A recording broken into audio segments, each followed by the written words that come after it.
Hello.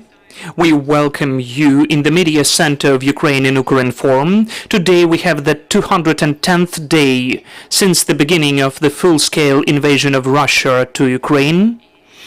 And as of today, we are dedicating this day to Kharkiv region, which recently had to celebrate or remark the Day of the Region. And an incredible gift from the armed forces of Ukraine for this day was the liberation, in fact, of almost all of the territory of Kharkiv region.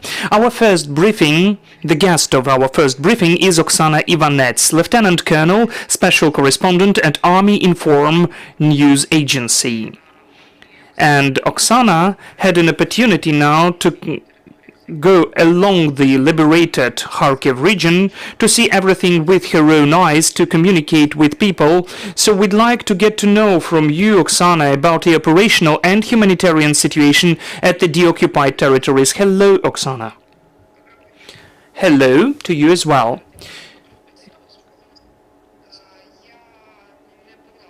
I wouldn't say that I visited all over the territory. Those were several deoccupied settlements, but of course we will go on with these press tours since tomorrow.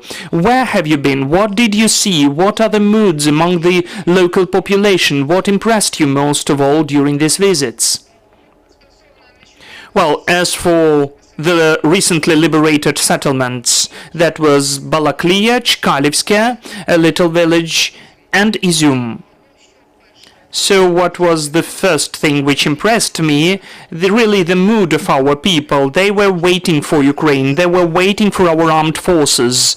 Those were people of elderly age, 60 plus years old, and they had the flags of Ukraine and little flags. They were waving their flags and trying to hug all of us. People were waiting, yes, they were. And secondly, ruined Izum, town of Izum, it's destroyed. It's what impressed me most of all. It's destroyed almost for 80%. It used to be a very convenient, comfortable for life city that had a very interesting historical center before. So only walls sometimes and rubble is left of the buildings. Whatever is intact doesn't have windows. The windows were smashed out. Their roofs are not there. Izum and all over the settlements in liberated part of Kharkiv region, they don't have gas supply, water supply. They have critical situation with the food products. Now, our local authorities began to bring humanitarian aid. Yesterday I could see long queues where people could get the necessary packages of products. As of the work of our authorities, they do incredible things now. Just the day before yesterday, during the briefing, the head of the local administration of Kharkiv region, Mr. Sinyahubov, announced that maybe this week or next week there will be a power supply restored in Balaklia. Do they have mobile connection there, coverage and cell phone communication? And visually, how much of population is left here? Half of what used to be or less? Or are the streets full of people? Well, as of Izum, there were not that many people. As far as I understand, the people were afraid to leave their residential buildings because the week before the liberation of the city, the occupiers just prohibited, they banned them from leaving their houses. The city was totally destroyed. The fire was all over the city, so people were not that numerous. As of communication, during the first day when we came to Izum, that was last week, if I'm not mistaken, on Wednesday, or maybe Tuesday, there was no connection at all. Yesterday, mobile communication was already restored. There is no internet still. But 3 cell phone operators are already present in Izum. As of Balaklia, they also didn't have any cell phone coverage there when I was there, but there are more numerous people. Well, because the Balaklia is not that big in comparison with Izum. Maybe that's why we had this impression. As for Chkalevsky, there was no cell phone coverage there. People were really not numerous. I know that lots of people from Chkalevsky left through the territory of Russian Federation. That is why what is happening now with them, so far I can't tell you.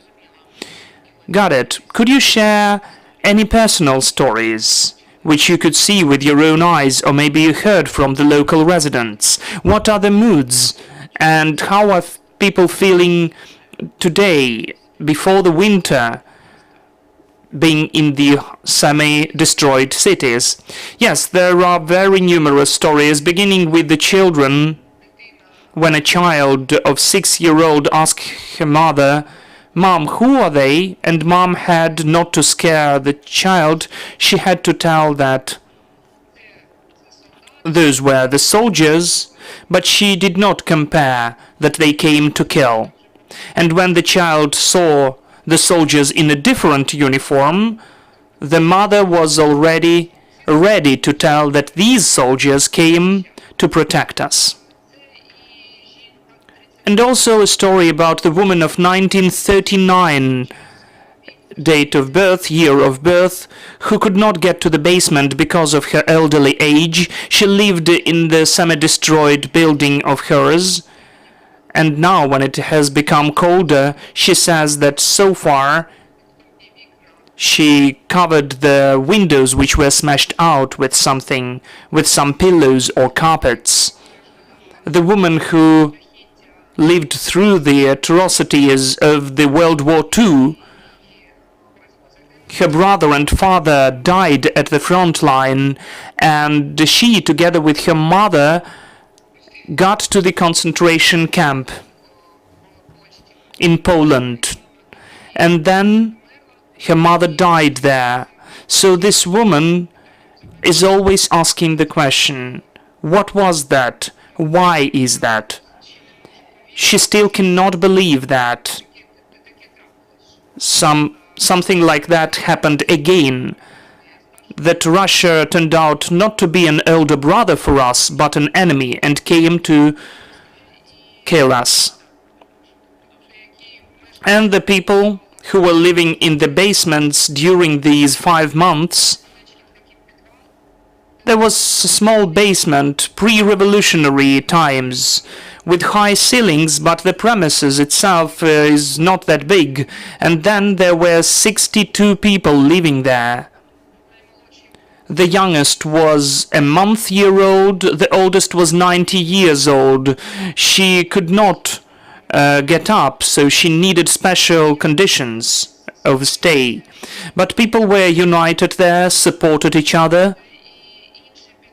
And a different basement, another one, where you could be only sitting, because the height of the ceiling did not allow you to stand. It was the only premise where there was the bucket in the corner, and people had to get to this bucket, and everybody could see that. The people from Izum came to get water to the river. There was no water supply, and many people who went to get water did not come back, because the Russians just were entertaining themselves, shooting them in the legs. As for Izum, in one of the parts of the cities, there was communication, and cell phone coverage for some period, so people were trying to get there to call their relatives, and many of them did not come back as well. There was a woman who came to Russia. She came to Moscow, and she was trying to tell truth to the people, but nobody believed her. They had such an excuse. "But you are castrating our guys there, you are the fascists." And when the woman tried to say, to mention some of the facts, nobody could tell her anything. And I was close to a destroyed 5-storied building where 54 people died who were in the basement. A family, among them a family of 8 persons, that is 3 generations, grandparents, parents and children. That's just horrible. And what I was expressed most of all is the exhumation of our citizens' bodies close to the local cemetery. I think that I will remember that for my whole life with this picture in my mind. That was the most awful, and this is the proof that this so-called special operation is just created to destroy our nation, to ruin our nation. We, of course, could see some of the pictures from this process of exhumation. That is really painful for the whole nation. But let us now speak about what's the development of the current situation. Did the volunteer and charitable organizations get access to the liberated territories who could help with some restoration, recovery, solution of some of the issues, some of the animals even who need some of the treatment, or people, of course? Could you see that? What's happening there? Yes, sure. Just the day before yesterday, the briefing of the Minister on reintegration, Ms. Irina Vereshchuk, took place, and she also announced that gradually international organizations began to help, and our organizations as well, the local ones, with humanitarian aid. What I saw yesterday, really, people are getting humanitarian aid and relief, and I see that some of the medical institutions are provided with all the necessary things. I did not see that with my own eyes, but I'm sure that our authorities are doing everything possible to show the people that they are now in Ukraine, that they are the citizens of our country, and our country will treat them well. Thank you. Are there any questions? Just a moment.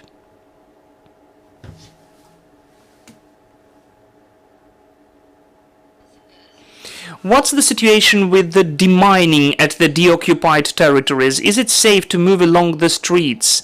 Were there any experts who could demine the territories?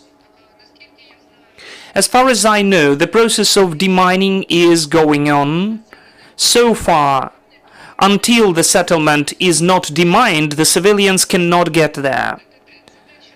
This is what's called stabilization actions. So yes, of course it's compulsory. And yesterday we went along the road and we could see that the deminers and the employees of the state emergency services are working along the road to Izum. Okay, got it. Thank you, Oksana. We're really grateful for your work and for you giving an opportunity through your perception, through your eyes, to see what is happening there. I can tell that the whole Ukraine is in its thoughts with the people on the liberated and occupied territories. I'm sure that soon we will see the whole Ukraine liberated from the occupiers. I'm grateful to you for the information. And by the way, our next briefing, which will take place at 1:30 p.m., will be devoted to the work of the State Emergency Service on demining and the recovery and restoration of the infrastructure in Kharkiv region. So stay with us. The Media Center Ukraine and Ukrinform, thank you for your attention.